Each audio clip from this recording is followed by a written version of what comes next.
कल तारीख 14/4/2024 को भारत रत्न डॉक्टर बाबा साहेब आंबेडकर इनकी 133वीं जयंती मनाई गई।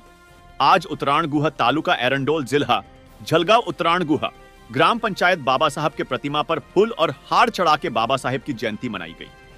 ग्राम पंचायत के उपसरपंच वाल्मीकि ठाकरे, ग्राम पंचायत सदस्य योगेश महाजन, चंद्रकांत वाघ, जितेंद्र महालय और ग्राम पंचायत के कर्मचारी सुनील पवार, रमेश माली, सुखलाल कोली, अशोक चौहान, जितेंद्र कुमार, प्रज्ञानंद भालेराव, दिलीप मोरे, मनोहर खेड़कर, जगदीश पवार, सोमा खैरनार और सभी ग्रामस्थ ग्राम पंचायत में हजार थे। प्रज्ञानंद भालेराव इन्होंने बाबा साहेब के प्रतिमा को फूल चढ़ा के और मंत्र बोले। बाद में सोमा खैरनार इन्होंने अपना मनोगत व्यक्त किया। ग्राम पंचायत के उपसरपंच वाल्मीकि ठाकरे ने भी मनोगत व्यक्त किया। सोमा खैरनार ने बताया कि बाबा साहेब ने सभी धर्म को लेकर सभी धर्म को शिक्षित होने की प्रेरणा दी। बाबा साहेब ने सबसे पहले शिक्षा का महत्व बताए।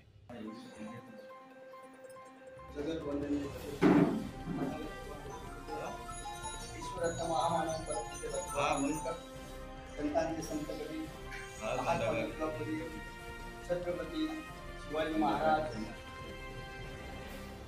गाडगे महाराज, संत तुकाराम यांच्या विचारांना आणि त्यांच्या विचारांना अभिवंदन। या ठिकाणी आपण डॉक्टर बाबासाहेब आंबेडकरांची 133वी जयंती या ठिकाणी ग्रामपंचायत गुजरात यांच्या वतीने साजरा होत आहे।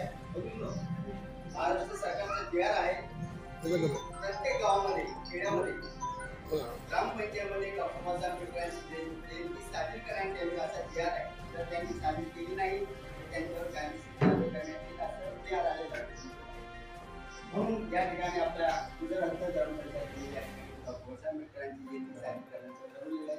आपण सर्व या ठिकाणी या जयंतीनिमित्त उपस्थित झाला त्याबद्दल आपल्या सर्वांचे या ठिकाणी हार्दिक अभिनंदन करतो।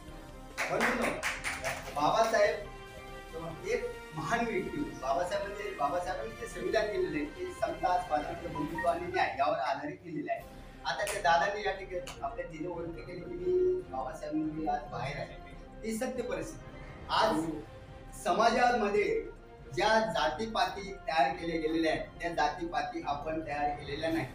पूर्वी तुम्ही जर म्हणणार 2500 वर्षापूर्वी त्यापर्यंत 1400 वर्षापर्यंत हा जो समाज होता हा संपूर्ण बुद्धिस्ट समाज होता। त्या काळात आपण त्या ठिकाणी जाती वगैरे काही नव्हत्या। पण ज्यावेळेस शंकराचार्याने आणि कृताचार्य राजाने आपला बुद्धिस्ट राजाची जेव्हा हत्या केली, भगवान बुद्ध कोण तुम्हाला असेल शाक्त होते, त्यांची विशेष कोणी होती, ते काही म्हणजे मागासवर्गीय जातीचे वगैरे कोण नव्हते। पण ते बाहेर का पडले की या जगामध्ये जे दुःख आहे, संपूर्ण समाजामध्ये जे दुःख आहे ते दुःख दूर कसं करता येईल याच्यासाठी ते बाहेर पडले। त्यांना ज्ञान प्राप्त झालं। ज्ञान प्राप्त झाले त्यांनी आपल्या समाजाला दुःख मार्ग दिलेला आहे। ते महान भगवान गौतम बुद्ध, पण त्यांच्यामध्ये समता, स्वातंत्र्य, बंधुत्व आणि न्याय या धर्मामध्ये आहे। आणि आपण जे या ठिकाणी आपण पंचशील म्हणत असतो, पानाती वेर म्हणे, त्या पंचशिलीमध्ये काय काही देवाची पूजा नाही। त्याच्यामध्ये म्हटले की पानाती वेर म्हणजे की प्राणी हिंसा करण्यापासून अलिप्त राहण्याची प्रतिज्ञा करतो। म्हणजे प्राणी मानव असो, कोणत्याही वस्तू असो, पक्षी असो, त्यांची हत्या करणार नाही अशी अलिप्त राहण्याची प्रतिज्ञा करतो। दुसरी पद्धती आदित्य नारा वेर म्हणे, 2 मिनिटं, मी चोरी करण्यापासून अलिप्त राहण्याची प्रतिज्ञा करतो।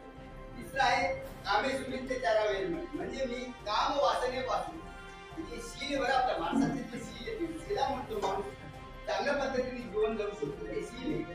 कामे सुमित्ते म्हणजे काम वासनेपासून अलिप्त राहण्याची आणि मुसावादे आपण जे बोलतो ते गोड बोलायला पाहिजे, मैत्री बोललं पाहिजे, आपण पाहिजे, बोलायला पाहिजे। तो दोस्तों, ये न्यूज़ चैनल हर वक्त आपकी आवाज़ को अपनी आवाज़ बनाएगा और हर खबर को सच के साथ आपके पास पहुंचाता रहेगा। हर खबर आपके पास पहुंच सके इसलिए इस चैनल को सब्सक्राइब, लाइक और शेयर ज़रूर कीजिए। फिर मुलाकात होगी सच के साथ आपके पास नई खबर के साथ।